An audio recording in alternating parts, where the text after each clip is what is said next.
오늘 집중해서 봐주셔서 감사합니다. 씨앗은 땅에 심지만 사실 씨앗은 일상의 우리 마음에 혹은 우리의 인생의 역사에 심는다고 생각을 해요.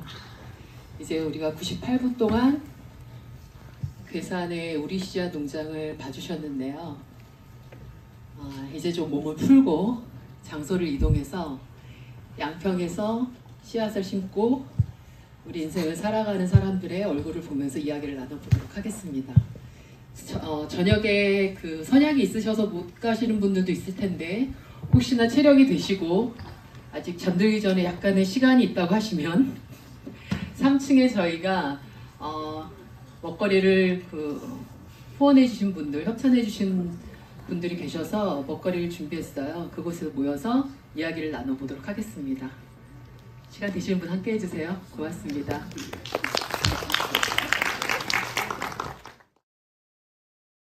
아름다운 이야기라든지 그리고 그리워하는 이야기라든지 그 씨앗을 가지고 어떻게 대화했는지 그 마음 씨를 볼 수가 있었어요. 그래서 저는 씨앗을 대하는 태도, 작물을 대하는 태도가 사람을 대하듯, 그러니까 친구를 대하듯 그렇게 대하면은 나중에는 그들이 말하는 소리가 들려요. 들리면 길이 보여요. 그러니까 그 부탁을 하고 싶습니다.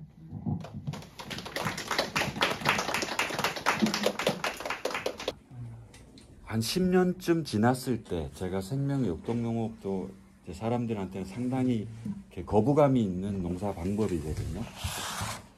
사상적이고 철학적이긴 해서. 근데 결국은 우리가 하는 유기농, 뭐 자연재배든 뭐 투입이든 생명 역동농업이든 뭐 뭘 하든 간에 친환경을 하는 그 유기농업이라는 자체가 상당히 철학적이고 농사 철학적인 용어예요. 그죠? 그래서 유기농이라는 말 자체가 세계를 바라보는 농민의 한 농부의 관점을 나타내는 말이라는 생각이 들면서 하나로 연결되어 있다는 거예요. 존재하는 것은 각자 떨어져 있지 않고 서로 영향을 주면서 연결되어 있다는 거죠. 그래서 이미 옛날 이제 선배 농민들은 뭐 그 나달 한 알 속에 온 우주가 들어있다는 말이 저는 10년 지나서야 그래서 그랬구나. 얘를 만들기 위해서 온 우주가 동원됐구나. 그러니 식물 하나를 자세히 들여다보고 그 본질에 다가서면 얘가 어떤 원리로 자라는지를 알게 되는 거죠.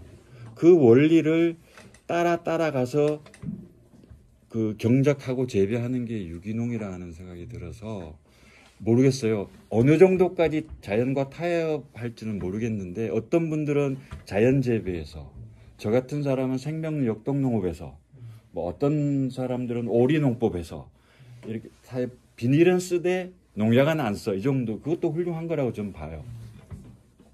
근데 궁극적으로는 우리가 어떤 철학을 가지고 가느냐 했을 때 우리가 하고 있는 이 농사 방법이 유기농업이고 유기농업이라는 이 유기라는 말 자체가 세상을 바라보는 농부의 관점을 말하는 상당히 철학적인 건데 유기농업 농산물은 비싸 이래버리면 이제 완전히 개판되는 비싸 이런 문제가 아니라 어마어마한 세상을 바라보는 거기에 철학적 관점이 들어있다는 게 이제 생산하는 농민들도 알아야 되고 그것들을 응원하는 도시의 분들도 알아야 되고 소비하는 소비자분들도 알아야 되는데 여기에 어떤 공통점들을 제가 보기엔 정부가 향후 10년간은 그런 얘기를 할 정도의 분위기는 아닌 것 같고 스스로 뜻을 같이 하는 사람들끼리 연대하고 또 소모임 소그룹이라도 하면서 각박한 세상을 버텨나가는 게 어떨까 이런 생각이 들고 혹시나 관심이 있는 분들은 저희 농장에 이렇게 비닐하우스 허름한 카페를 만들어 놨거든요. 막걸리 한 병 사들고 오시면 이제 그 농사 이야기나 풀 얘기도 좋고 벌 얘기 제가 벌은 배우고 싶어요. 벌 얘기도 좋고 이제 그런 기회를 좀 가졌으면 좋겠다 이런 생각이 들어요. 어제 의외로 그러니까 들으시는 분들이 그러니까 좋은 시간인데도 불구하고 눈을 반짝반짝하고 귀를 기울여 주시는 모습에 그러니까 제가 막 오히려 안에서 걱정을 많이 하고 있다가 내 안에 어떤 그러니까 열이 뻗쳐서 열심히 얘기를 했던 것 같은데 무슨 말을 했는지 기억은 하나도 안 나요. 그때 상황에 따라서 했긴 했지만 저는 이제 지금은 오늘 영화를 보고 오늘은 또 어제보다 다른 느낌을 좀 받았어요. 그러니까 어제는 씨앗은 누구의 것이고 씨앗을 누가 지켜나갈 것인가 라는 게 하도로 저한테 다가왔는데 저는 그것 때문에 씨앗을 지켜나가고 있는 사람 중에 하나이죠. 그리고 그러니까 씨앗을 저만 혼자 지켜나가는 것이 아니라 씨앗은 우리 모두 함께 지켜나가야 하고 그리고 누가 지킬 것인가 라는 게 농부 소수들은 누구의 것만이 지켜야 할 그 책임과 의무가 있는 그런 당위성이 있는 것은 아니라는 저는 생각을 해요. 우리 모두가 지켜나가야 되는데 우리가 모두가 각자 자기 삶의 방법에서 어떻게 지켜나갈 것인가 라는 것은 조금 다를 수가 있죠. 그래서 농부는 직접 뭐 씨앗을 받고 채종하고 이러는 것이겠지만 그러니까 그런 분이 아닌 분들은 또 다른 방법으로 씨앗을 지켜나갈 수 있다고 저는 좀 먼저 말씀드리고 싶고요. 오늘 느낀 부분은 뭐 어제는 그랬는데 씨앗 받는 안상희 선생님이 씨앗 받는 장면을 보면서 제가 10년간 씨앗을 받으면서 그러니까 뭐라 그래 이렇게 부스러기는 데고 다 좋은 것만 골라서 하는 작업을 사실은 한 몇 달간을 해야 돼요. 10월에 그냥 채종을 하고 나면 그냥 하고 나는데 훅 담는 게 아니라 저희는 겨울에 쉰다을 해놓고 선생님들이 다 앉아서 좋은 것만 골라 담았어요. 골라 담아서 씨앗용이라고 먼저 담았고 또 그런 작업을 그분이 하시고 있는 분인데 그냥 재래 방법을 하시잖아요. 저희도 재래 방법으로 했는데 그 재래 방법이 그러니까 정말 그분을 보면서 저거는 내가 해봐서 알기 때문에 얼마나 고된 작업이고 얼마나 사랑과 정성이 담겨야 하는 작업인지 그러니까 그분의 모습 속에서 씨앗 하나하나를 사랑하는 모습이 좀 오늘은 좀 새롭게 다가왔어요. 저도 그러니까 씨앗이 땅바닥에 흘려주면 침으로 이렇게 묻혀서라도 상추 씨앗 같은 거는 아주 조금만 하니까 나 하나씩 줍고 하나도 흘리면은 안 돼. 그 아래는 그러니까 수천 배의 결실을 내는 생명들을 가지고 있거든. 그 씨앗 하나에. 그래서 장희선 선생님이 그러니까 나락 하나에 우주가 담겨 있다라는 말을 할 수 있는 게 정말 그 하나의 씨앗 속에 굉장히 많은 생명을 움트고 있어서 저는 우주의 모든 생명을 다 움트고 있다고 생각을 하고 있거든요. 그러니까 그런 마음으로 씨앗을 하고 있는 그분 모습이 제가 좀 오버랩됐어요. 그래서 조금 가슴이 조금 이렇게 벅하더라고요. 그러니까 저도 그런 힘든 과정들을 저도 거쳐왔기 때문에 저분 참 어제보다 더 오늘 두 번째 보니까 굉장한 분이시구나라는 것을 다시 한번 느꼈어요. 그래서 씨앗을 그렇게 그분은 그런 식으로 지켜가고 저도 받으면서 최종을 하나하나 하면서 받고 있는데 저는 사람들에게 요즘에 와서 느끼는 건데 요즘에 와서 우리나라 역사에 관심이 있어서 유튜브에 우리나라 역사를 보거나 아니면 책을 보거나 책들을 좀 꽤 많이 봤어요. 독자에 그리고 전문가들이 쓴 독서책이고 그다음에 비주류들이 쓰는 책들 다 보면서 이 씨앗을 지키는 사람들을 생각하면은 독립투사가 생각이 났어요. 그래서 일제 때도 그렇고 제가 드라마 중에 제일 감명 있게 본 게 션샤인인데 그 사람들이 나라를 지키는 것을 보면은 나라가 나라를 지키는 것이 아니고 그러니까 양반들이 나라를 지킨 것이 아니고 민초들이 나라를 지켜왔고요.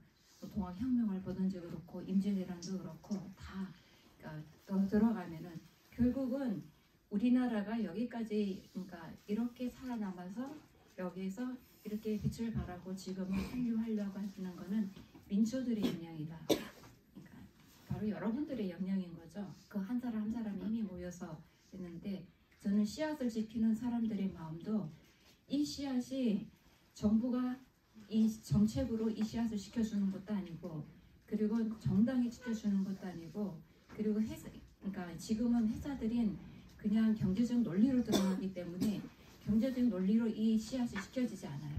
그래서 여러분들 한 사람 한 사람이 내가 이 씨앗을 지켜야 되겠다라는 그 마음이 모여서 씨앗이 지켜지는 것이라고 생각을 하고 그 마음이 농부에게 전달이 되면 농부는 더한 열정과 사랑으로 그 씨앗을 지켜낼 것이라는 생각이 들어서 그래서 여러분들에게 나는 씨앗을 지키는 사람의 그 줄에 한 줄을 섰고 손을 잡았다.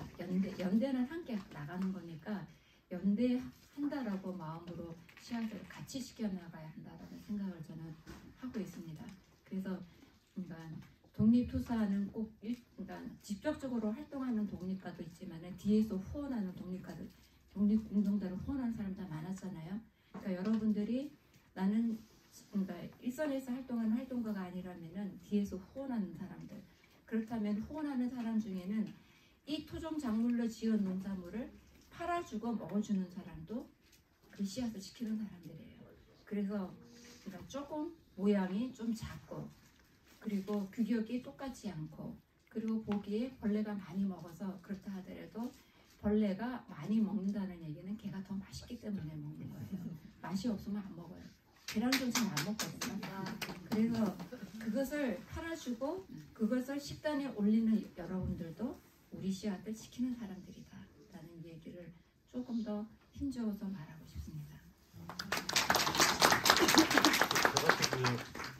저같이 이런 영화 만드는 사람들을 부르는 말이 이제 독립영화 하는 사람들이거든요. 독립영화인. 왜 독립일까 이렇게 생각해 보면 이렇게 조금 자유롭잖아요. 이제 뭔가 만드는 것에 대한 주제를 선택하거나 내가 내 마음대로 만든다 이런 것도 있는데 가장 큰 거는 이제 우리가 어쨌든 그 자본 혹은 이제 내 주머니에 내 뱃속에 뭔가 두둑이 채워 넣을 것들을 생각하면서 사는 세상에서 조금 그거 말고 또 그것도 굉장히 중요하지만 그거 말고 다른 방식으로 좀 살아가는 것도 중요하겠다. 또 영화도 또 그렇게 좀 굉장히 큰 과대 극장에서 대규모 우리나라 극장이 한 3,000개가 넘거든요 스크린이. 근데 저희 같은 독립영화가 극장에 걸면 한 10개에서 20개 정도가 걸려요. 그래서 볼 수 있게 되거든요. 이것도 굉장한 편식을 만드는 거예요. 영화나 문화 자체에 편식을 만드는 거거든요. 그래서 저희들 한편으로 독립영화 하는 사람입니다. 이 독립영화 우리가 하는데 수업 얘기 들으면서는 이제 그 신영복 선생님의 그 감옥으로 사세를 보면 보면 이렇게 변방과 중심에 관한 글이 있어요. 근데 중심에 있는 사람은 안주한다는 거예요. 그 안에서.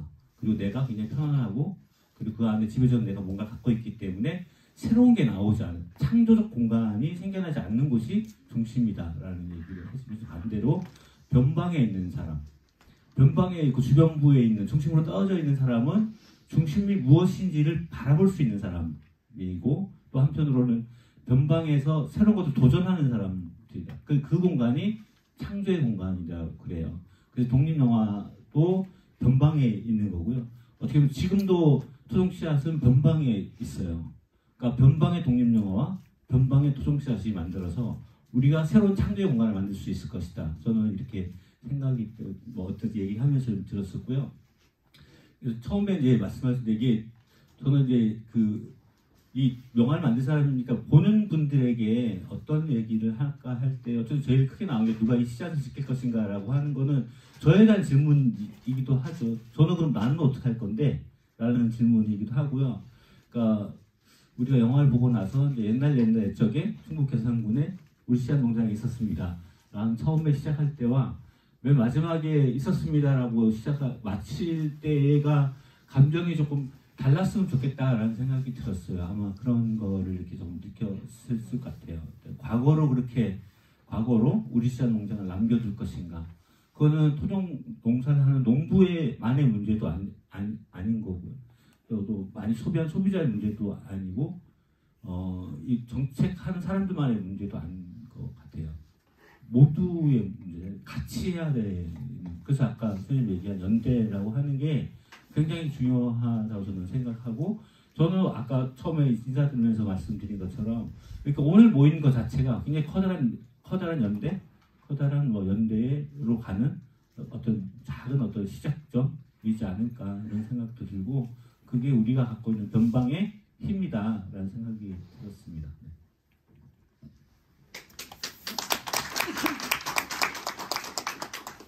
변방이지만 정말 큰 힘이었어요. 왜냐면 그 원래 이 양평, 그러니까 상영에 추진할 때 그 영화관에서 상영하는 것을 원칙 뭐 이렇게 좀 영화관 상영이었는데, 그 양평은 제가 감명 있게 그랬죠. 그리고 그 제작사 PD님한테도 양평은 영화 보러 갈 때 뭐 서울로 갑니다. 하남으로 갑니다.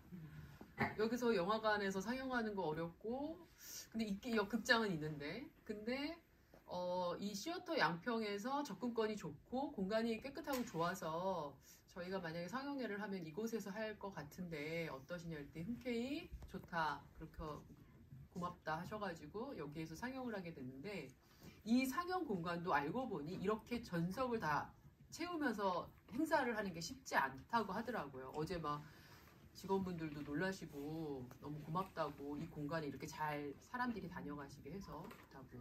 근데 그런 것들이 이렇게 한 분 한 분이 거기에 의미를 두시고 오셔서 그게 빛나게 했던 것 같은데, 어쩔 때에는 변방의 소리가 정말 중심을 관통하는, 그래서 그 균열을 일으켜서 지형을 바꾸는 그런 시간이 오거든요. 네, 옵니다. 네, 그래서 저는 그런 걸 우리가 만나게 되지 않을까 희망을 늘 갖고 있습니다. 그 질문이 몇 가지 있으실 수도 있을 것 같은데, 어제도 말씀드렸지만 사실 이 영화를 보면 이렇게 질문이랄 게 있을까? 뭐 질문을 내기가 어렵기도 하고, 그래도 뭐 드리고 싶은 말씀이나 그동안 이제 농사를 지으면서 사람들과 얘기 나누고 싶었던 것도 좋고요. 좀 이렇게 생각이 드시는 동안, 네, 제가 그 네. 영화 지금 이제 궁금증이 아마 생기실 수도 있을 것 같은데, 그러니까 그럼 지금 농장은 어떤 상태에 있을까? 저기 있었던 젊은 청년들은 어디로 갔는가? 우리 씨앗 농장. 네, 우리 씨앗 농장의 사람들 다 어디로 갔나? 그리고 저렇게 그 씨앗 지키는 젊은 청년들이 없는 농장은 그럼 아직도 안양이 농부 혼자 거기서 계속 이렇게 또 쪼그리고 앉아가지고 기질하고 그 까칠까칠한 그 우엉씨 이렇게 벗기고 있을까? 뭐 이런 생각이, 궁금증이 드실 것 같은데요. 거기 나왔던 청년들은 괴산군 근처에 그 각자 농사를 지으세요. 그리고 농사 짓고, 그다음에 그 토종씨앗을 중심으로 농사 짓는 분도 계시고, 또 일반 뭐 친환경 농사이긴 해요.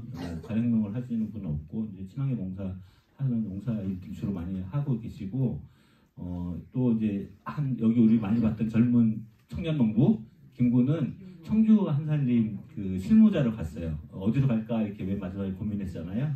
그래서 아주 잘 하고 있어요. 그래서 저희 이 영화를 이제 경북 안동에 있는 안동 중앙시네마에서 상영을 했었는데, 그때 김군 어머니가 오셨어요. 저는 몰라고 끝나고 나는데 김군 어머니랑 그 동생이 같이 가서 영화를 봤는데, 5년 동안 못 본 아들 얼굴 시커먼 봤다고. 그리고 이제 갔는데 굉장히 밝게 잘 지내고, 또 우리 씨앗 농장과 이제 도농교류 활동들을 굉장히 열심히 이렇게 하고 계세요. 네, 그 정도 이렇게 하고, 여기는 이제 지금은 한살림 연합에서 실무자 1명 그 파견 인건비 지원을 해줘서 1명이 오고, 근데 부부예요. 그래서 한 명이 인건비인데 이제 부부여서 부부가 같이 와서 일하고 있고요.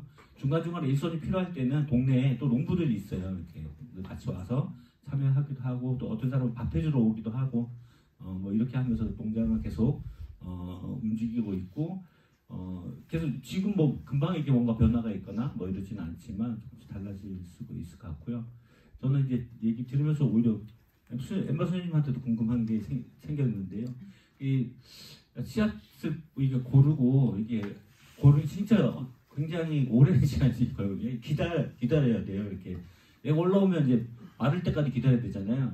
마를 때까지 이제 껍질이 이렇게 나오고 이제 막 바삭바삭 마를 때까지 기다려야 되고 얘 놓으면 툭툭 치면 툭 떨어지는데 이게 또 상추가 훅 날아다니고 뭐 이러기도 하는데 개골무 같은 경우 여기 또 개골무가 나오는데요. 개골무도 보면 이렇게 얘는 안 까져요.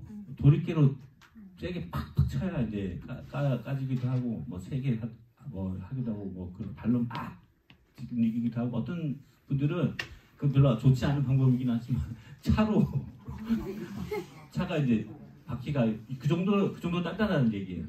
차를 왔다 갔다 하면서 이제 그래도 깨지지 않고 탁탁 하면서 이제 무 시간이 나오기도 하는데 굉장히 거기에 그러니까 몰두를 하시는 것 같아요. 안상농부는 몰두하고 그다음에 그 즐겁다, 재미있다라고 하잖아요. 그 일 자체가 어릴 때부터 그 동네에 살아서 아버님이 농사하는 것도 지켜보고 본인도 이렇게 그 지역에서 계속 어쨌든 뭐 다른 일들 하고 있었지만 이제 한살림 관련된 일을 하셨고 그다음에 이 농사도 계속 지어 오셔서 그런 일들 좀 흥미롭게 하죠. 뭐 문화적 차이는 있는 것 같아요. 젊은 일들하고는 이제 농사에 대한 태도나 그리고 실제 생활이 다르니까요. 젊은 여기 보면 치킨 먹고 싶다고 그러잖아요. 근데 읍내치킨 먹고 싶다고 하는데 사실은 읍내치킨이 아니라 도시에 있는 브랜드가 있는 치킨을 먹고 싶은 거죠. 이렇게 막 가서 시켜 배달 잘 되는 그런 거 그다음에 커피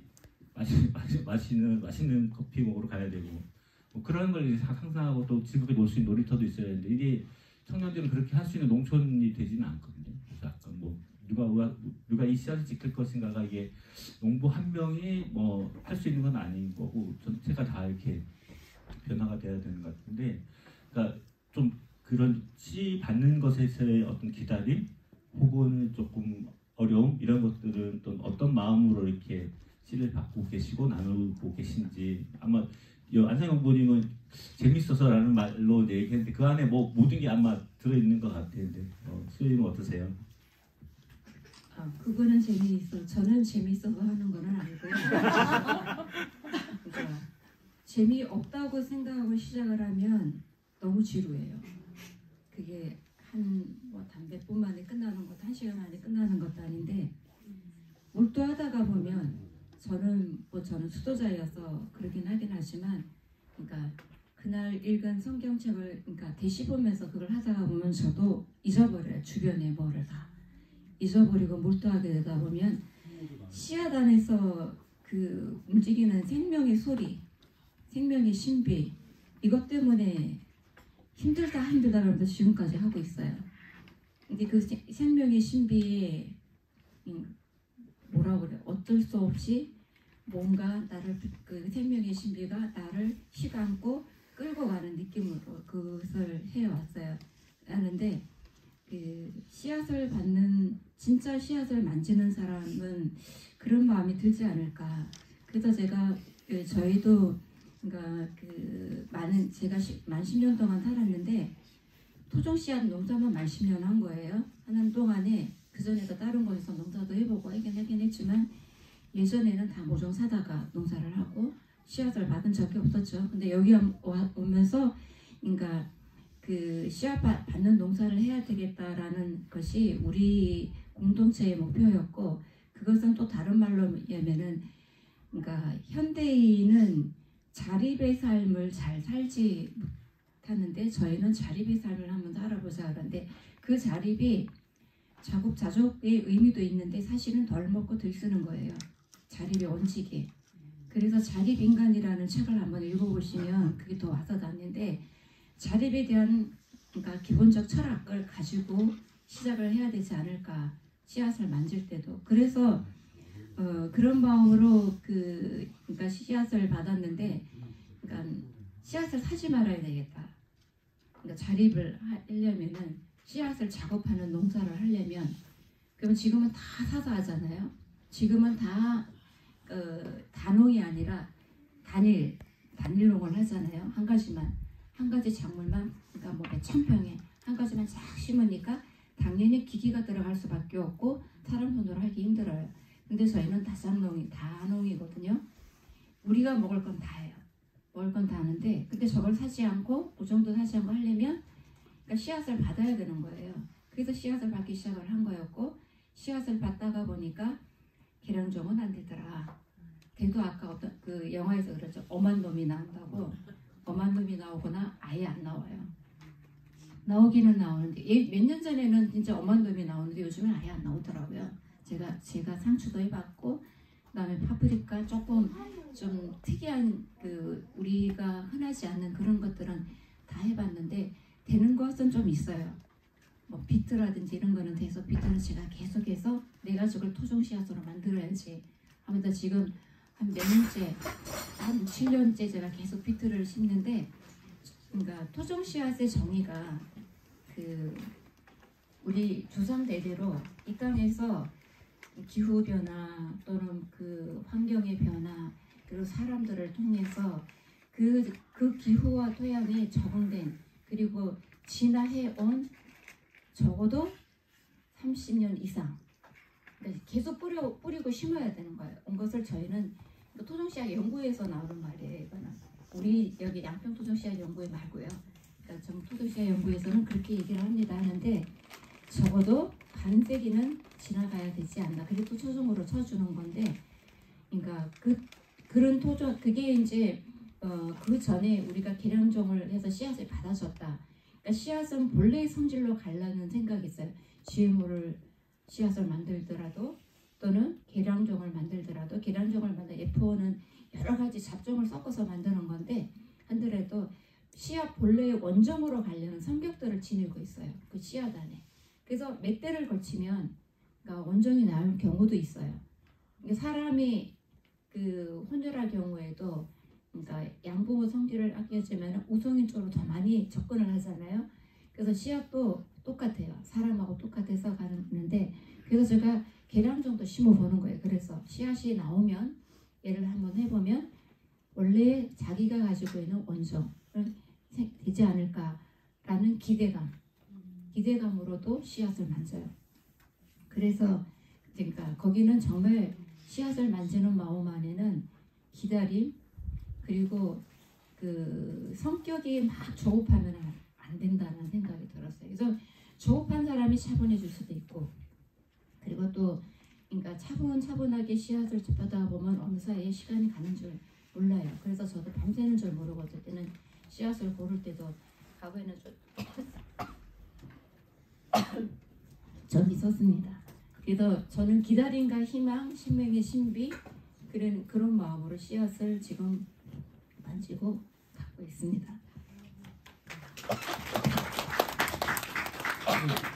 이게 토종 씨앗 하면 옛날 거라는 생각을 많이 하는 것 같아요. 옛날 거, 오래된 거. 그건 토종 씨앗이다 이렇게 생각하는데 그러니까 그거를 좀 다르게 생각. 우리 동네에 계속 있었던 거, 내 옆에 있는 이웃이라고 생각하면 오래되는 게 아니거든. 계속 있어왔고 앞으로 계속 있어갈 거. 그러니까 벌이 사라지면 꽃이 죽잖아요. 그래서 열매를 못 맺잖아요. 그러니까 그거는 온도에도 수해가 나면 땅이 다 뒤집어져요. 그럼 그 뒤집어진 걸 좀 안착하기 위해서는 우리는 논이 필요한 거고 개천도 좁아졌다 넓어졌다 자기 마음대로 좀 움직일 수 있는 게 돼야 되는데 시멘트로 딱 개천을 직사각형 만들어가지고 딱 놔버리면 거기 그걸 계속 쌓여요. 흙이 쌓이고 풀이 올라와서 쌓이고 하면 또 폭포를 또 뒤집어야 돼요. 근데 자연천으로 놔두면 그거는 그냥 흘러가요. 자기들대로. 근데 그거를 인간 중심으로 이렇게 생각해서 그걸 바꾼다? 편리성? 그 편리성은 오래가지 못하는 거예요. 이게 뭐 이 토종씨앗이 중요한 거 이유 중에 하나는 정말 이렇게 문명을 바꾸고 우리 삶의 방식을 바꾸는 것 같거든요. 이게 쉽지는 않죠. 바꿔줄 수 있는 것도 아니고 그게 뭐 금방 뭐 이렇게 움직인다고 해서 그 할 수 있는 건 아니지만 그래도 적어도 그걸 조금씩이라도 해야지 계속 유지되고 또 인간 자체가 살아갈 수 있는 조건이 되는 것 같아요. 그러니까 조셉 캠벨이라는 사람이 어떤 얘기를 했냐면은 신화학자인데요. 이 사람이 그러니까 인간이 다른 생명체와 다른 점이 하나 있다는 거예요. 그거는 다른 생명을 취하고 다른 생명을 먹어서 내 생명을 이어가잖아요. 다른 생명체들도 다 마찬가지예요. 다른 생명을 먹고 그 생명을 받아서 내 생명을 이어나가고 있거든요. 그렇지 않으면 죽음으로 가는 거잖아요. 근데 인간이 다른 거는 그 다른 생명을 취하고 또 내가 그걸 통해서 내 생명을 이어가고 있다는 것에 대한 미안함, 고마움을 갖고 있는 존재라는 인간은. 그러니까 그리고 그 생명과 같이 살아야 된다는 걸 계속 자각한다는 거예요. 근데 그거는 우리가 이제 토종 씨앗도 그렇고 우리가 살고 있는 이런 환경 자체를, 생태 환경 자체를 그러니까 인간 중심으로 생각했던 것에서 좀 다른 방식으로 전환해야 된다. 이거는 뭐 그런 얘기이기도 한 것 같거든요. 그 얘기 들으니까 제가 그러니까 지금은 진짜 토종 씨앗을 참 귀하죠, 그죠? 토종 씨앗을 만나기가 쉽지가 않아요. 시장에 가면 토종 씨앗을 그러니까 아무데나 가서 살 수 있는 곳이 있나요? 별로 없죠. 근데 사실 이거는 벌써부터 시작되는 종자 전쟁에 들어간 시대이거든요. 그래서 그 제2차 세계대전이 끝나고 바로 그런 얘기가 나왔어요. 세계를 정복하려면 식량을 정복해야 되고 식량을 정복하려면 종자를 정복해야 된다라고 이야기를 했어요. 그래서 이미 종자 전쟁은 이미 몇십 년 전에 들어갔어요. 그래서 미국의 다국적 기업인 몬산토나 그 다음에 독일의 바이에르나 등등 5대 손가락 안에 드는 다국적 기업들은 이미 종자들을 그러니까 매입하기 시작을 했던 거였죠. 그래서 그러니까 우리나라가 IMF 때 그 몬산토로 우리 종자가 70% 넘어갑니다.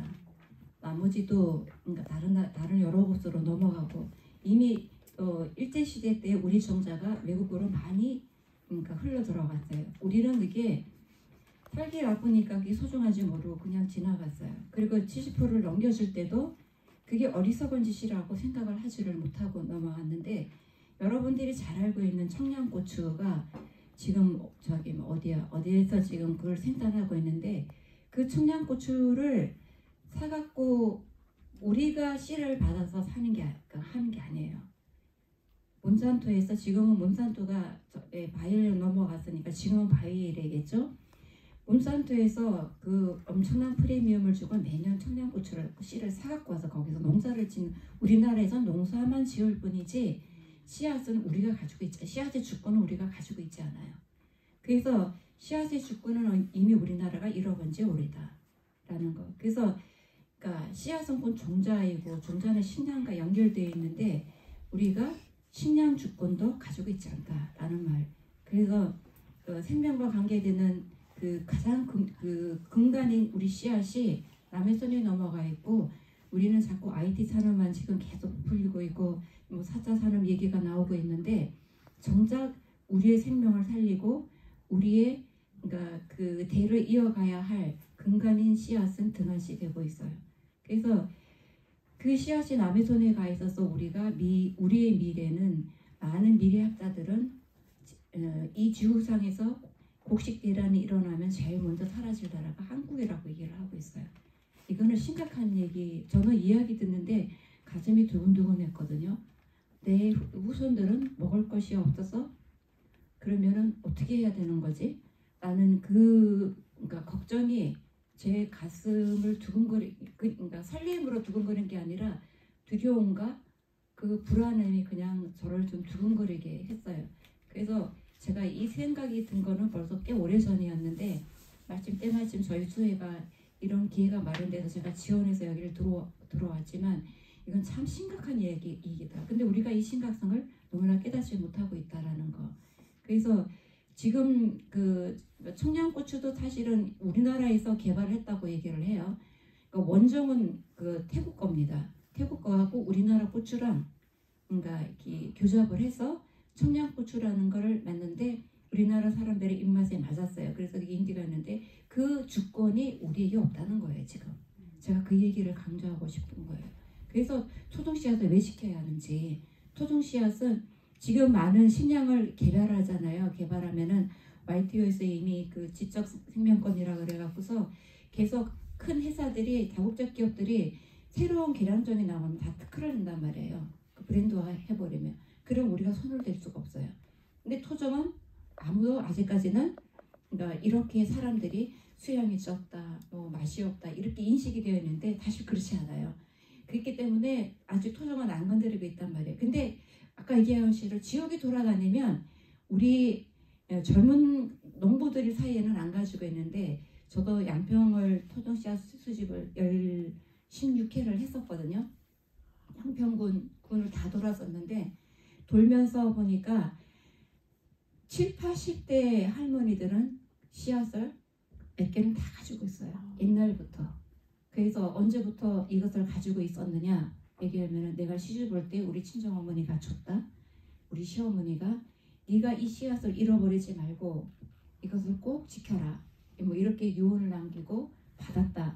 근데 그분이 할머니인데 그 시어머니, 친정어머니가 세월은 벌써 한 100년 가까이 되겠죠. 그렇게 했다라는 얘기는 그러니까 두 세대가 그게 그 씨앗을 저에게 넘겨주면서 두 세대가 자리를 같이 하고 있다는 것을 제가 받았어요. 느꼈던 거거든요. 근데 아직은 있어요. 근데 이분들이 사라지면 멸종 지금 70%가 사라졌다고 얘기를 해요. 하는데 이분들마저 사라지면 우리가 이것을 지켜내지 않으면 미래의 우리의 생명을 이어줄 그러니까 그 종자인 씨앗이 사라져요. 사라지면 다시는 회복 불가능해요. 회복 불가능해서 우리는 그래서 토종 씨앗을 지켜야 한다라는 그 의미를 가지고 있거든요. 아까 조금 얘기 속에 그 말이 생각이 나서 이었습니다. 저 좋다고 얘기하고 너무 잘했어. 진행을 안 해도 얘기 되거든요. 보면 그 영화 얘기 또 이제 중간중간 섞어서 하긴 할 텐데 그 2018년에 유엔에서 유엔 농미 권리 선언이라는 거를 선언을 해요. 거기 또 한국도 참여를 했고요. 그러니까 다른 나라에서는 이제 소농 중심의 그 작은 농사를 하는 사람들 비아카파시아라고 하는 이런 뭐 농민 조직 같은 것들이 있어서 오랫동안 막 계속 국제적인 활동들을 해온 거예요. 우리나라는 이제 한국 여성 농민회가 거기 같이 참가하고 있어요. 지금도. 그래서 막 하고 해서 권리선을 만들었어요. 그 권리선 안에 보면 종자는 농민의 것이다라고 종자 씨앗은 농민의 것이다. 그리고 선생님 얘기하신 것처럼 우리의 어머니와 할머니들은 사고 팔지 않았다는 거예요. 어디가 우리 시금치 너 좀 심으려고 하는데 씨 좀 남는 거 있으면 줘. 그러면 좀 주고 텃밭 해보시면 알겠지만 고추 모종 사시잖아요. 한 5개 심어야지 하고 네 가구 네 명이 사는 집에 한 5개 심으면 고추가 너무 많이 나서 버려요. 그렇게 많이만 먹지 않고 상추 한다고 상추 왕창 심으면 매일 삼겹살 구워 먹을 거예요. 그걸? 그렇지 않대. 이것도 나눠야 돼. 나누면. 그러니까 이웃에 있어야 나눠주는데 한 집에서 우리 집이 살 수 있는 조금만큼만 심어도 그 집은 먹고 살 수 있는 거죠. 근데 우리의 입맛이나 생활 패턴 자체가 그러니까 이런 대량 생산물, 농산물 그걸 또 기업이 유통을 해서 소비되고 있는 공장의 방식으로 가고 있으니까 이제 뭐 단작으로 대량으로 쓰는 거죠. 옥수수콘, 뭐 카놀라 이런 것도 다 GMO 옥수수 사료를 갖고 들어오는 거잖아요. 근데 그것도 더 큰 문제는 그것도 문제긴 한데 더 문제는 미국에서 한국까지 오는 비행기 기름을 생각해 보세요. 날라오는 비행기 기름을. 얘가 다시 또 배를 타고 온다. 또 유럽에서 이렇게 온다. 24시간 비행기를 타고 쏟아붓는 석유는 어떻게 할 거예요? 그 탄소는 어떻게 우리가 조정할까요? 이거 안 되거든요. 이제는 어느 한 국가 간의 이동도 사실은 끊어야 되는, 끊지 않으면 줄일 수가 없는 거예요. 그 안에서 살아야 돼. 그 지역 안에서. 그 지역 안에서 살아야지, 살 수 있는 환경을 만들어야지 우리가 지금 생존해 갈 수 있는 거죠. 토종씨앗도 그것이 가장 큰 것 중에 하나인 것 같고요. 또 다른 측면에서 보면 씨앗 자체가 아름답잖아요. 이렇게 이게 되게 이뻐요. 그러니까 그리고 자세히 보면 이렇게 이 씨앗 하나를 이렇게 색깔을 보거나 알맹이의 상태 뭐 이런 걸 이렇게 보면 얘가 커가면은 꽃을 볼 수가 있고 그게 맺는 열매를 볼 수 있어요. 그러니까 오이 씨앗을 보면 이제 앞으로 나가는 오이를 미리 갖고 있겠죠. 어린아이가 이렇게 있으면 부모를 보고 자라잖아요. 유전자 형질을 가지고 있으니까 계속 올라가면 저렇게 이쁜 사람이 또 저렇게 또 아름다운 인간으로 또 변화하고 그런 면들 보는 게 또 굉장히 중요한 것 같고요. 거래를 통해서 씨앗을 사고 판다? 저는 약간 이 씨앗은 공공재 같거든요. 산소를 누가 팔아요? 물을 팔죠. 우리는 이게 물도 이제는 파는 시대가 됐잖아요. 전에 누가 물을 판다고 생각을 했겠어요. 대동강에서 사기친 사람이 물 팔고 했지. 근데 이제 그 점점 위험한 시대를 만들고 있는 게 이게 물이 왜 이렇게 오염됐을까 생각해 보면 우리가 그러는 거예요. 우리가 물을 사 먹게 만든 거 우리 스스로가. 그러니까 이거를 끊지 않으면 우리는 물도 사 먹어야 되고 이제 산소도 사 먹어야 돼요. 그러니까 그렇게 할 거냐라는 거죠. 이제 그렇지 않으려면 그러니까 우리 나와 같이 살고 있는 생명들에 대한 존귀함과 그것과 같이 사는 방법을 우리도 좀 연습해야 된다. 좀 같이. 그리고 또 이렇게 아름다운 씨앗들과 함께 지내는 것은 얼마나 행복할까. 행복하지 않으세요? 이 씨앗과 같이 사는 저는 모르겠어요. 그러니까 일반 감정적으로 이게 바깥에서 생각하는 행복하고 저하고는 차원이 좀 다른 것 같아요. 그리고 뭐라고 그런 거는 좀 다른데 씨앗을 바라보면 참 그 본래의 아름다움 저희는 그걸 그러니까 하느님의 어리라고 얘기를 하는데 그걸 지니고 있어서 참 아름답다 그러는데 저는 이렇게 이 여기를 하기 전에서 우리 수녀원에서도 스터디를 했지만 제가 바깥에서도 우주에 관한 그러니까 생명과 관계되는 모든 것들을 스터디 그룹을 통해서 했었어요. 그래서 우주 공부라든지 과학 공부라든지 다 해봤거든요. 해봤는데 우주도 굉장히 신비롭고 아름다운데 그러니까 우주를 망원경을 통해서 볼 때마다 그러니까 그러니까 뭔가 새로운 우주가 발견이 되고 그러면 느낄 때마다 뭐를 느끼냐면 그걸 볼 때마다 이 우주가 나를 부르고 있고 나 여기 있어. 그러니까 오늘은 넌 나를 요만큼 알아. 내일은 더 보여줄게 하는 건데 씨앗도 똑같은 것 같아요.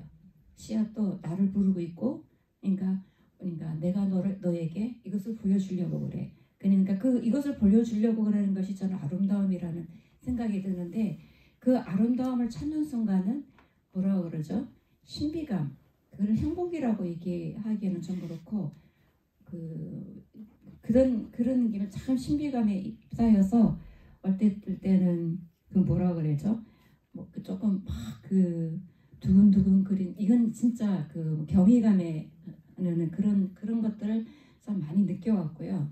그래서 이거랑 관계된 사실 씨앗과 관계되는 거는 씨앗 하나만 볼 수 있는 거는 아니에요. 다 연결돼 있고 땅하고 연결돼 있고 우주와 연결돼 있고 또 옆에 계시는 우리 벌 선생님 또 계시는데 벌이 없으면 이 씨앗이 맺힐 수가 없어요. 그래서 지금 한국 토종이 95%가 멸종됐다고 저는 들었거든요. 아인슈타인 박사가 꿀벌이 사라지면 인류는 몇 년 만에 멸망한다. 굉장히 짧게 얘기했어요. 4년 만에 멸망한다 그랬어요. 그렇게 했는데 그만큼 그러니까 씨앗은 또 벌과 나비와 연결되어질 수밖에 없는데 어느 하나도 그 하나만 단면적으로 볼 수 있는 건 하나도 없어요. 다 연결되어서 봐야 되거든요.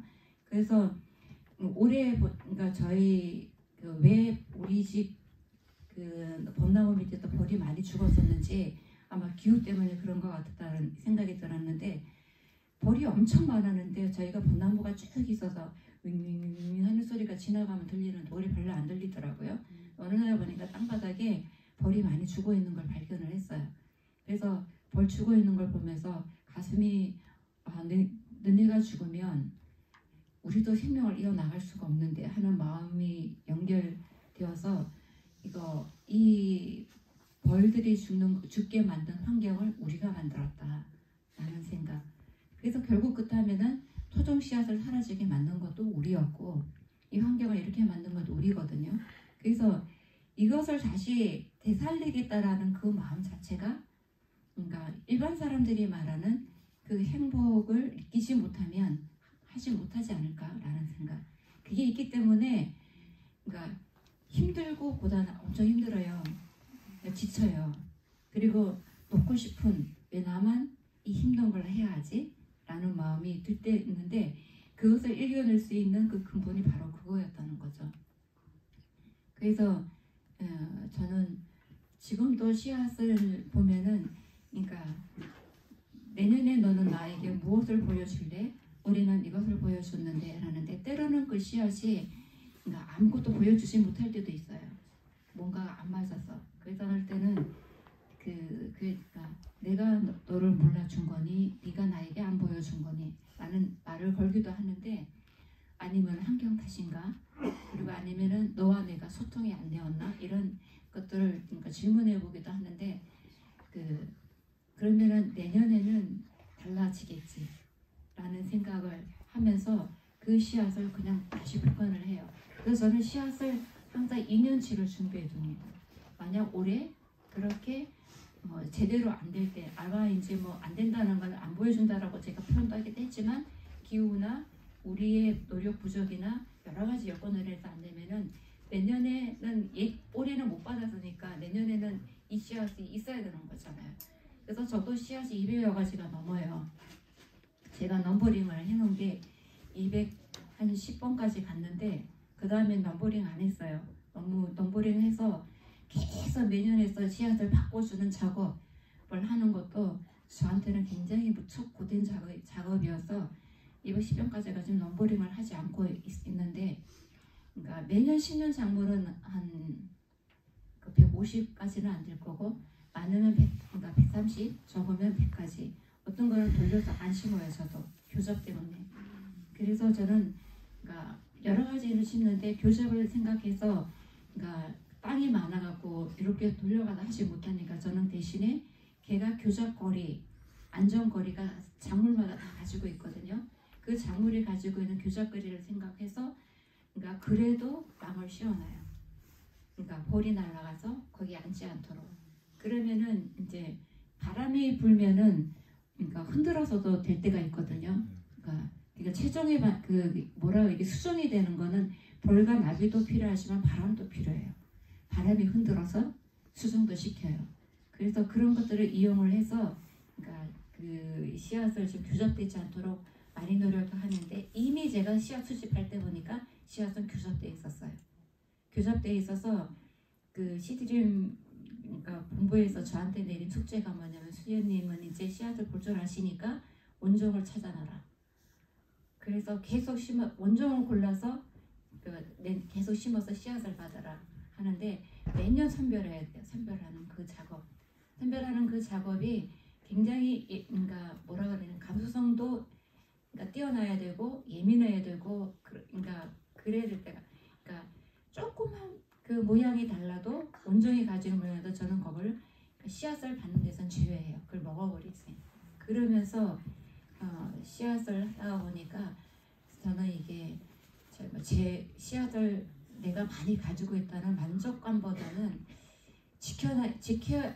어떻게든지 내 힘이 닿는 날까지 해보리라라는 각오, 처음에 그 각오를 안 잃어버리려고 매번 힘들 때마다 내가 첫 번에 이 각오를 했었지라는 것을 계속 되새기고 있는 마음으로 대하는 거지 그런 감정이 모르겠어요. 그게 맞는 건지 안 맞는 건지. 네, 뭐 에버스님도 그렇고 여기 안산의 농부도 보시면 여기도 한 뭐 비슷하게 100종 좀 넘게 한 해년도 심는 게 그렇고 그 이제 뭐 보관해 놓은 것도 있고 이렇게 하면 좀 여기 조금 종자가 좀 많은 편인데 그러니까 일반 가정에서 그렇게 하는 거는 어렵잖아요. 그래서 그런 얘기 하셨어요. 이렇게 한 사람이 하나의 씨앗을 갖기. 내가 뭐 어떤 씨앗 있으면 그거라도 이렇게 계속 찾고 또 씨앗을 받는다는 거를 처음 보신 분들 계시잖아요. 저도 씨앗이 어디서 씨 사서 심으려면 씨 사고 모종 사는 거지 씨앗이 나? 배추에 씨가 있단 말이야? 부추에도 있어? 이런 생각을 안 해봤잖아요. 다 그러실 것 같고 그죠? 한번 해보면 또 재밌어요. 그래서 많은 걸 하긴 어렵지만 집에서 내가 할 수 있는 만큼의 조금만 오늘도 이렇게 씨앗 키트 했는데 이렇게 한번 조금씩 이렇게 뿌려서 한번 또 놔뒀다가 또 크는 거 보시고 또 다시 또 올라오면 또 받아서 또 하면 이게 아까 한 우주가 들었다는 게 한 씨앗 한 알이 어마어마하게 늘어나잖아요. 어마어마하게 자기가 이게 이 생명을 잉태하는 것 자체가 어마어마하게 늘어나고 또 다음은 전화되고 혼자만 이 작물 혼자만 사는 게 아니라 다른 작물들한테 자기 몸을 내주잖아요. 고라니도 먹으라고 하고 새도 와서 먹으라고 하고 사람한테도 주잖아요. 그렇게 그거 퍼뜨리고 있는 거거든요. 그렇게 생각하면은 뭐 우리가 뭐 큰 땅이랑 뭐 이런 건 아니더라도 작게 그렇게 하는 게 굉장히 조금 그것도 조금 지키는 활동 중에 하나다 이런 생각이 좀 들기도 하고 그러다 씨앗을 잘 못 받았다. 그러면 양평에서는 엠마 선생님 찾아가가지고 씨앗이 떨어져 없어졌어요. 그러면 좀 더 오고 그래서 선생님 필요하신 게 뭐가 있습니다. 뭐가 있습니까? 제가 씨앗 얻어간 것 대신에 단일 좀 더 할게요. 이렇게 오고 그런 게 조금 뭐 안 가봤지만 그런 게 뭔가 서로 이렇게 도움을 주고 받고 그걸 유지하는 게 되게 중요하지 않을까 하는 생각이 들고요. 수미 감자가 이제 올해 비가 많이 왔잖아요. 비가 많이 오면서 이제 저희도 동네에 수미 감자 캔다고 그래가지고 가서 감자 캐러 도와주러 갔거든요. 갔는데 아침에 저녁에 왔는데요. 이 감자가 땅에 들어가서 다 썩었어요. 대부분 썩고 물렁물렁 해지고 왜 그러냐 이렇게 했더니 물을 많이 먹어서 원래 하지에 캐야 되는데 하지 전에 이미 얘네들은 땅땅해진 거예요. 그때 캤어야 되는데 이게 한 열흘 사이로 비가 또 많이 오고 하면서 얘가 다 썩어버린 거예요. 네, 그래서 어느 신문에서는 그 수미 감자는 이제는 씨감자로 사용하기엔 적절하지 않다라고 얘기를 하거든요. 그러니까 토종이라고 얘기하는 것 자체가 이런 기후 변화 속에서 흙과 바람과 햇빛과 뭐 온도와 그 사람의 손길과 다른 작물들과 같이 어울려서 거기에 살아남는 거, 자기 유전자를 계속 주는 거죠, 이렇게. 그러면 걔네들은 계속 거기 살아나가요. 우리도 그렇게 같이 살아가려면 저희도 이런 기후 위기 시대에서 우리가 인간이 실천할 수 있는 기후 위기 대응을 계속 해나가야 돼요. 그건 우리 인간이 할 수 있는 건 하고 또 인간이 작물에게 할 수 있는 방법은 작물에게 하고 그런 것들을 해나가는 것 자체가 굉장히 중요한 것 같아요. 수녀님 얘기 들으면서 제가 또 생각한 게 있어서 말씀드렸습니다. 그 벚꽃 필 때 벌이 많이 죽는 경우는 사실은 그 벚꽃 피는 시기에 가로수에 살충제를 많이 뿌립니다. 그래서 이제 벌들은 태어나서 제 집안에서 일해요. 그리고 이제 조금 더 큰 언니들이 나가서 꿀을 따는데 그 언니들이 이제 나갔다가 이제 일벌들은 아빠가 다른 딸들이에요. 그러면 이제 언니들이 먼저 나갔는데 가로수에 이제 약을 공중에서 살포하거나 그러면 아니면 그 약이 흘러서 고여있는 물에 있는데 벌이 그때가 4월 벚꽃 필 때가 아주 알이 하루에 막 2,000개씩 알을 낳으면서 여왕이 폭발적으로 증가하는 시기거든요. 그러면 얘네들이 먹이도 많이 필요하고 물도 많이 필요해요. 애벌레 물을 갖다 먹여야 되니까. 그런데 그때 이제 농약을 살포하면 다 나가서 죽는 거예요.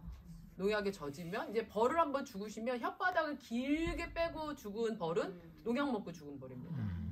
네, 바로바로 떨면서 이제 죽어요. 얘네들이 이제 많이 죽었어요. 이게 이 벌들이 죽으면 어린 벌들이 언니들이 많이 죽어서 개체수가 줄어드니까 아직 나갈 준비가 안 된 친구들이 나가요. 근데 또 며칠 있으면 또 약 뿌리잖아요. 이러면서 수명이 단축되고 이 벌통 안에도 리듬이 깨지는 거예요. 그러니까 그래서 제가 이제 뭐 약 뿌리지 마라, 뭐 하지 마라, 뭐 이런 얘기를 하는데도 사람들은 이제 가로수에 뭐 있고 그러면 빨리 아파트 단지도 약 엄청 뿌리잖아요. 그래서 이제 벌들이 죽으면 그 벌들이 자기 개체를 온전히 보존을 못하기도 하지만 벌들이 한창 나가서 그 꽃에 가서 가루바지를 하고 자기 일을 해야 되는데 그 애들이 많이 죽죠. 그렇습니다. 그 지금 우리를 보면 우리가 이제 다 지금 나이들이 많잖아요. 벌이 밖에 나가서 하는 일 중에 가장 위험한 일, 물 길어오는 일이에요. 물은 아래로 흐르니까요. 그리고 물이 차면 찬 곳에서는 온도가 낮으면 비행을 못해 잘못하면 그냥 노숙하다 죽거든요. 물에 젖으면. 근데 그 일을 누가 하느냐? 가장 늙은 노봉이 합니다. 그러니까 우리가 그런 일을 해야 돼요. 토종 씨앗을 지키는 일 해야 돼요, 우리가. 네. 우리가 해야 된다고 저는 생각해요. 개인적으로. 벌들도 그 작은 벌들도 자기들이 나가서 가장 어려운 일, 가장 위험한 일을 하거든요. 네. 그리고 그러니까 늙은 벌이 뭐냐? 머리, 가슴, 배 부분이 검을수록 늙은 거예요. 여러분들이 보시기에.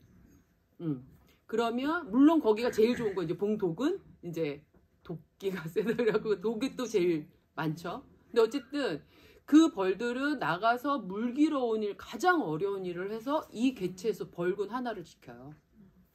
네. 선생님 그 배가 까마야 되는 거예요? 아니요, 그러니까 까매질 때까지 열심히 나가서 농담이에요. 어려운 일, 네네. 그러니까 저는 이 인간 사회가 노년에 뭐 이렇게 갖고 있는 자산이 많아서 뭐 이렇게 즐기고 뭐 노년에 일하는 것을 해놓은 게 없는 삶으로 보이기도 하고 이렇게도 해석하기도 하고 그러시잖아요. 근데 과연 그럴까? 저는 그런 생각 많이 하거든요. 그러니까 타이타닉 때도 그렇고 어쨌든 나이가 들어서 다음 세대들을 위해서 자기 남은 생을 사는 게 또 얼마나 큰 의미가 있는가. 사회에 지킬 것들을 지키고 그것이 바로 연대고 제가 벌을 보면서 항상 벌들은 정말 자기 애벌레 아이들을 동생들을 끝까지 지키고 물론 못 지킬 때가 되면 자기네들이 그냥 파먹어요. 겨울에 한겨울에 갑자기 추워지면 그러기도 하지만 예. 그래서 우리가 나이가 들어서 나이 들어서 뭐 이렇게 일을 하는 게 힘들고 뭐 이럴 수도 있지만 작품에서도 뭐 내가 죽어서 뭐 이런 얘기도 하시는데 우리가 사회에 정말 가치 있는 일들을 지키는 거 그러면서 삶을 마감할 때까지 할 수 있다면 그것도 큰 영광이라고 생각합니다. 전 벌들에게 배워요. 또 저는 영화 중에 하나 조금 토종 씨앗은 수령이 적다 또는 맛이 없다 이 이야기에 저는 좀 반박의 여지가 있는데 과연 토종 씨앗이 수량이 적을까요? 계란종처럼 똑같이 키우면은 토종 씨앗이 수량이 더 많아요. 근데 대부분 토종 씨앗을 하는 사람들은 자연농을 하든 순환농을 하든 유기농을 하든 그 다음에 뭐 어쨌든 저는 전통농을 하는 편인데 그렇게 하니까 뭐라 그러면 거기다 투입을 많이 하지 않아요.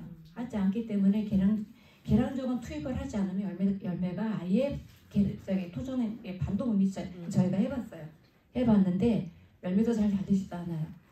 투입을 하지 않으면 비료를 하지 않으면 그러나 요즘에 종자가 뭐 F1 종자에다가 불임 종자에다가 트레이트 종자에다가 트레이트 종자는 특정 비료에 적응하도록 만든 특정 종자예요.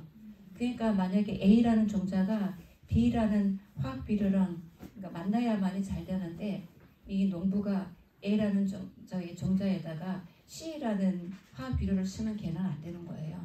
B라는 거예요. 그게 트레이트 종자거든요. 그게 요즘엔 트레이트 종자까지 나왔단 말이에요. 그러니까 당연히 그 기업들은 돈을 벌기 위해서 종자를 매년 사도록 만들었고 그래도 종자 권리를 농민의 것인데 농민에게서 빼앗았잖아요. 지금 기업에게 가 있잖아요. 기업과 정부가 함께 주잖아요. 그래서 뭐 종자 기는 사람만 종자기사 자격증 있는 사람 다 기업에 들어가서 하고 있잖아요. 저도 그래서 종자 기능사 자격증을 땄어요. 혹시 제가 종자를 기는데 뭐 딴지를 처음에 그 주무관이 와서 이거 모정을 하는데 선생님 이거 아닌데 해도 되나요? 라고 이렇게 질문을 하더라고요. 그럼 저도 난 딴다. 그러고서 땄거든요. 땄는데 근데 이제 그때 그 얘기를 제가 토종 씨드림에 가서 얘기를 했더니 그러니까 아까 유엔에서 나오는 권리 그리고 또 종자 산업법이라는 게 우리나라의 그 전 대통령의 황교안 씨 맞죠? 그러니까 그분이 그거를 발효를 했어요. 그 전에 만들어진 게. 그래서 그 종자 산업법은 기업들이 종자를 마음대로 만들어서 특허를 내서 돈을 많이 벌어서 이윤을 극대화한다는 이윤 극대화예요. 그게 종자 산업법이. 그래서 농민에게는 아무런 권리가 주어지지 않는 거거든요. 그러니까 농민은 종자 기능사 자격증이 없으면 모종을 할 수도 없고 씨앗을 만들 수 있는 권리가 없어요. 그게 지금 종자 산업법인데 종자를 팔 수가 없는 거예요. 네. 씨앗을 팔려면 예. 그런 기능사 자격증 있는 사람의 한해서만. 어디 있으면 예. 무슨 뭐지 회계사 뭔가 뭐 있자 변호사 자격증이 의사 면허증이 있어야지 의료 행위를 할 수 있잖아요. 마찬가지 토종 뭐 씨앗 자체를 거래를 한다라고 하면 면허를 따야 되는 거예요. 그렇게 허가를 받아야 되는 거예요. 그래도 요즘에 그 유엔 권리선언에 보면은 종자는 농민의 것이라고 그랬죠. 그래서 소농을 하는 사람에게는 자기 씨앗을 사고 팔 수 있다라고 했어요. 자기가 기를 수 있고, 그래서 이것을 가지고 우리나라 정책위원회를 만나서 그 몇몇 사람들이 그쪽으로 눈이 떠있는 몇몇 사람들이 가서 해서 우리도 그걸 따냈어요. 소농하는 사람들에게는 자기 씨앗을 가지고 모종을 길러낼 수 있고 팔 수 있다라는 거. 그래서 다시 이제 그 자격증을 가지고 있어야 되겠죠. 그래서 소농의 기준이 뭐 그 당시 거기에 나온 거는 1,200평 이하를 소농 기준으로 본다라고 이야기를 했어요. 그래서 그 지금 가톨릭 우리농도 정신도 마찬가지고 소농을 살리자는 주지 대농을 살리자는 건 아니에요. 가족농. 소농이 살아야만이 농부가 많아지는, 농민이 많아지는 거. 대농이 생기면 다 기계화해버려서 이 사람들은 씨앗의 생명이 가전에는 몰라요. 그리고 씨앗 받을 줄도 몰라요.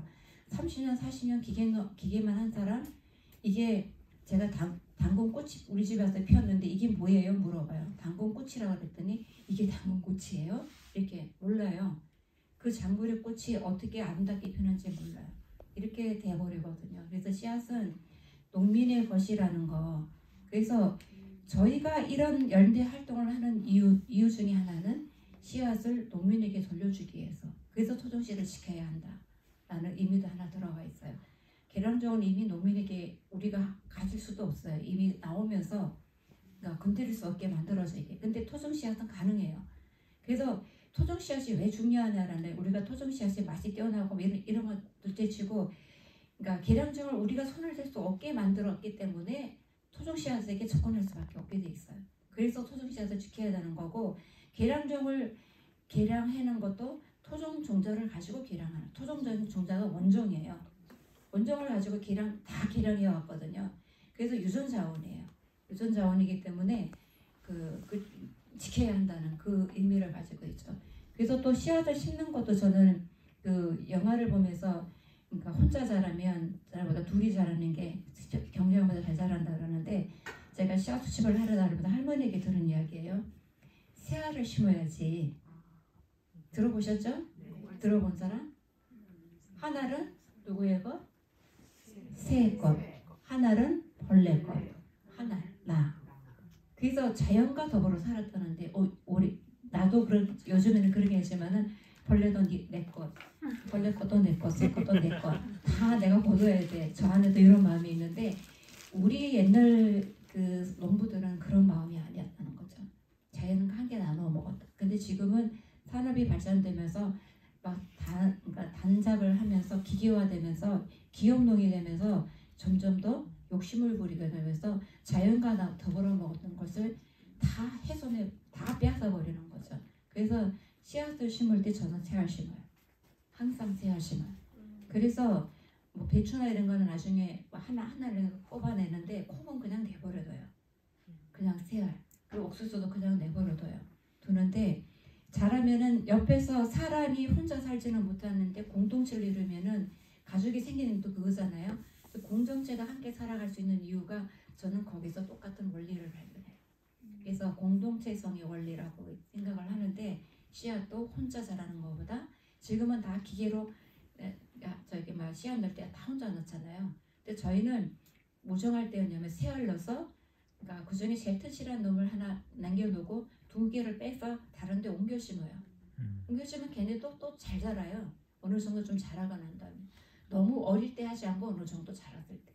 너무 커서 말고 어느 정도 조금 자랐을 때. 저희는 그렇게 모종을 하지. 그러니까 그 두알, 갑자기 그게 생각이 나서, 저 두알보다 새알.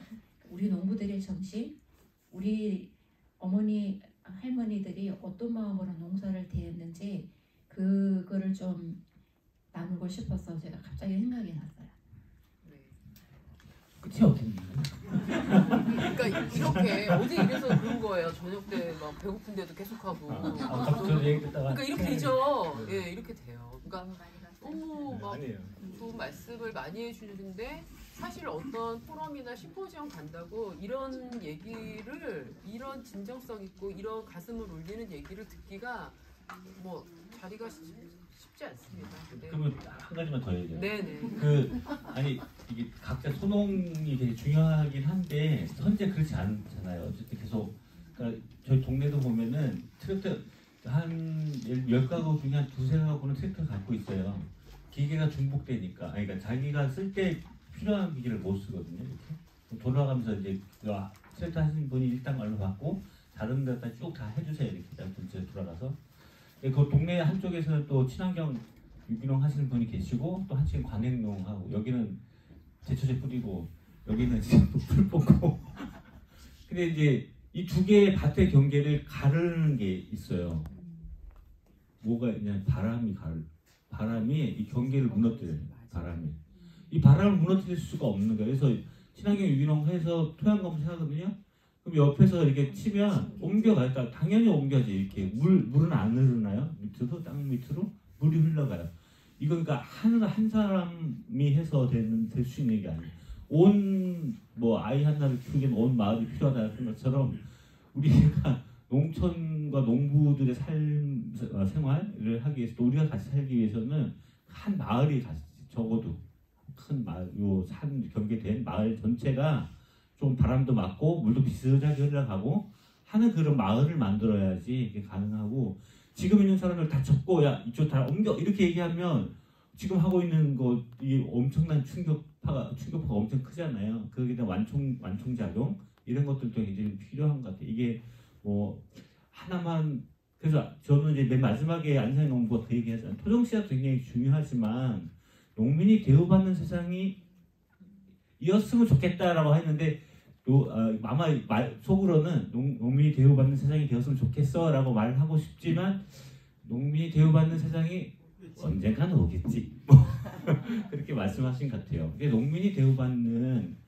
그런 세상이 돼야 우리도 같이 이렇게 살 수 있을 것 같고 그렇게 만들 수 있는 걸 이렇게 좀 한편으로 같이 동시에 우리 씨앗이 중심이 되고 또 시작이 되면서 이렇게 농촌 자체가 환경이 조금씩 이렇게 좀 변화하는 게 굉장히 중요할 것 같다. 이게 아까 잠깐 한집 소농만 있고 그만 얘기하셔가지고 좀 약간 확장해서 얘기하면 그 얘기 좀 덧붙이고 싶어서. 소농이 정말 온 삶을 살다 해서 소농이 정말 중요하다.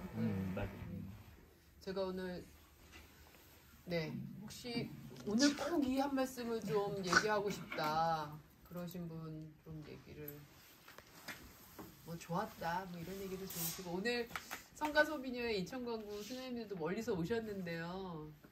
네.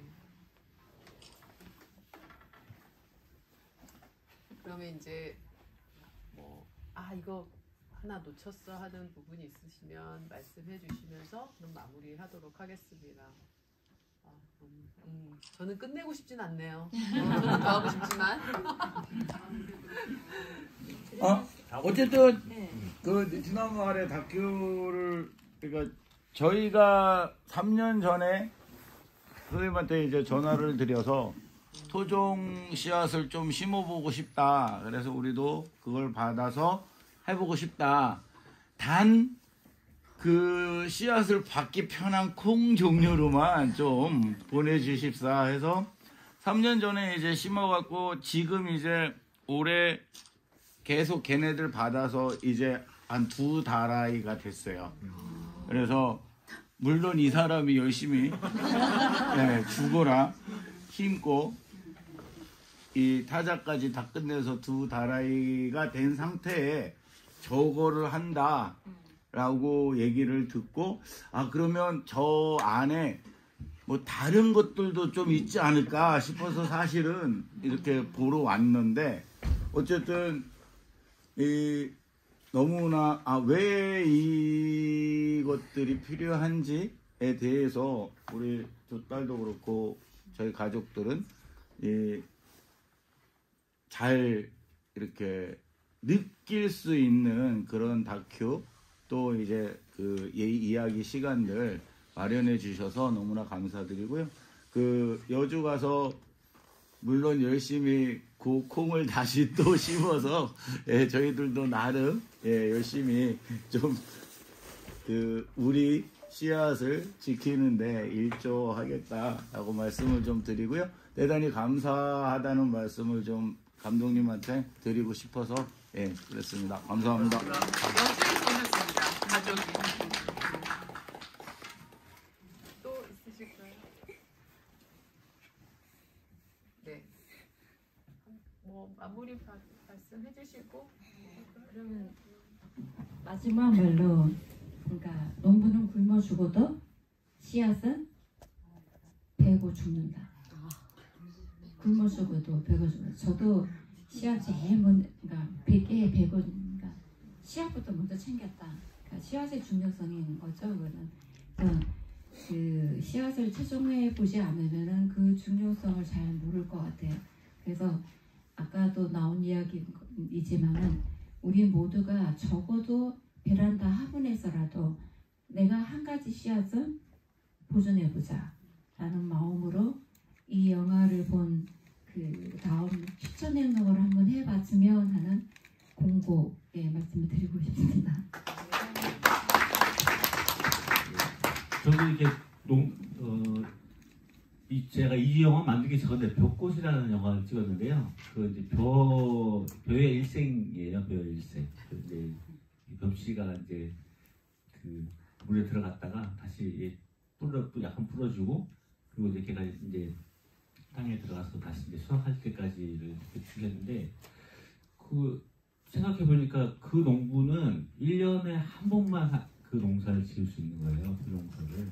우리는 세 번 이렇게 진짜 물론 다른 거 하지만 농사에 아까도 한 농사를 하게 되면 걔는 한 번밖에 못 만나요. 감자를 옥수수는 2번 만나죠 이렇게. 근데 같은 애인데 어쨌든 한 작물을 한 번 1년 동안 하나 하거든요. 고추 한 번 심으면 잘못 심으면 또 그럼 실패지만 그 다음에 또 심으면 또 다르고 이렇게 한 번씩 만나는 작물주의고 생명체들인 것 같아요. 여기 나오는 씨앗들은 저는 영화 만들면서 그걸 많이 좀 보셨으면 좋겠다는 저희 생각은 좀 씨앗과 작물의 그 모습이 조금 이렇게 남아있었으면 좋겠다 가슴에. 그래서 걔가 좀 어른거리고 저 씨 받는 모습 나도 좀 하면 해볼 수 있겠네 이런 게 좀 남아있었으면 좋겠다라는 거예요. 그런 게 좀 갖고 돌아가시고 아까 처음 얘기한 것처럼 그 주변에 좀 어려움이 있을 때 이렇게 같이 이렇게 도와줄 수 있는 이웃이 같이 되면 좋을 것 같습니다. 고맙습니다.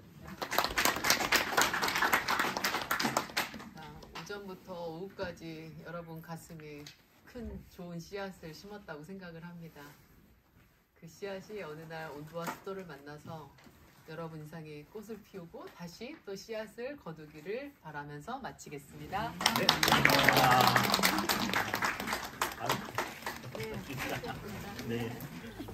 씨앗도 내가 가지고 있는 것만큼은 내가 지킨 만큼은 살아있을 거 아니야.